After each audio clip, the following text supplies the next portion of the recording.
एक बार किसी धनवान व्यक्ति ने सुना कि राजा परीक्षित ने सुखदेव मुनि से भागवत कथा सुनकर मोक्ष प्राप्त कर लिया।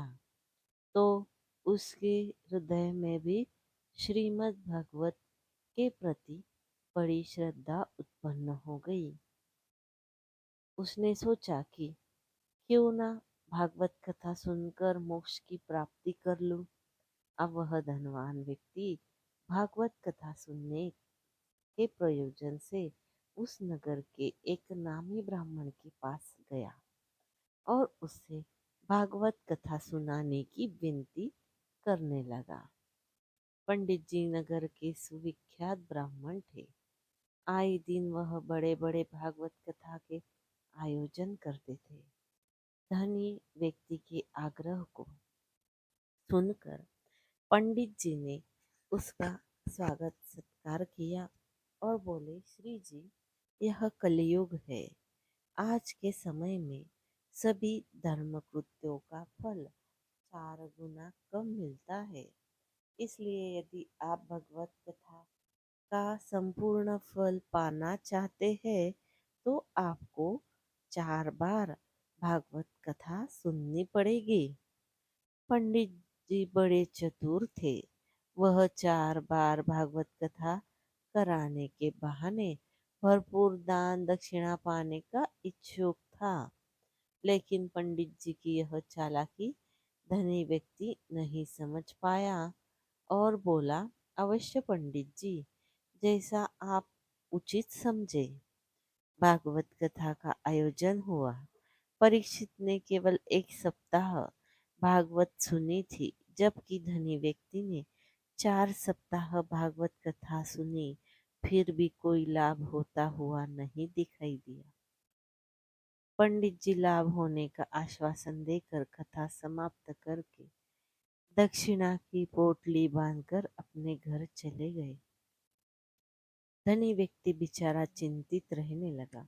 वह दिन भर सोचता कि मैंने 4 बार भागवत कथा सुनी, पंडित जी को भरपूर दान दक्षिणा दी, फिर भी मुझे मुक्ति क्यों नहीं मिली। क्यों एक दिन उस नगर में एक पहुंचे हुए संत का आगमन हुआ। संत का तो काम ही होता है कि सभी जगह घूम घूम कर लोगों को उपदेश देना।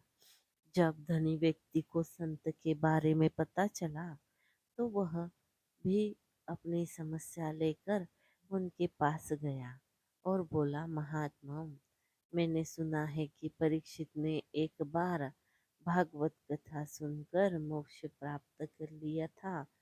अतः मैंने कलयुग के हिसाब से 4 बार भागवत कथा का आयोजन करवाया, किंतु मुझे अभी तक मोक्ष की प्राप्ति नहीं हुई। ऐसा क्यों? संत पहले तो हंसे, फिर बोले, श्रीमान, भागवत कथा का फल आज भी 1 बार सुनने पर भी वही मिलता है जो परीक्षित को मिला था। लेकिन यह निर्भर करता है कि सुनने और सुनाने वाले की मनस्थिति पर। क्या आपकी कथा में सुनने और सुनाने वाले की मनस्थिति राजा परीक्षित और वितरा सुखदेव जैसी थी? धनी व्यक्ति को बात समझ में नहीं आई, अतः उसने पूछा, वह कैसे?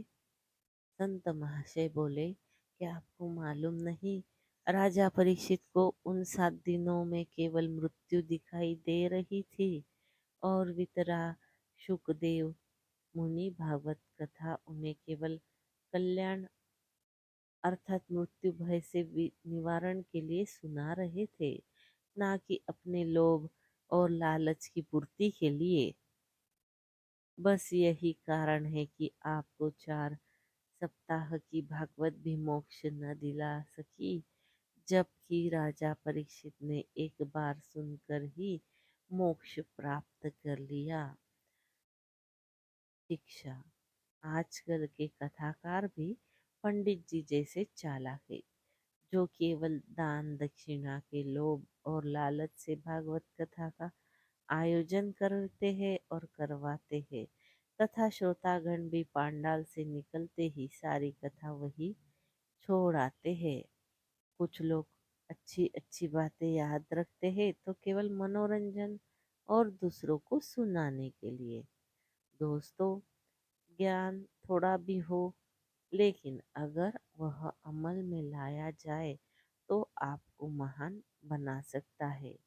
इसके विपरीत अगर बहुत ज़्यादा ज्ञान है और वह अमल में ना लाया जा सके तो निरर्थक है। जैसे कि रावण चारों वेदों का प्रकांड विद्वान और ब्राह्मण होते हुए भी अपने दुष्ट कर्मों के कारण मारा गया। तो दोस्तों, आपको आज की ये कहानी अच्छी लगी हो तो हमारे चैनल को लाइक शेयर और सब्सक्राइब जरूर करें। धन्यवाद। हर हर महादेव।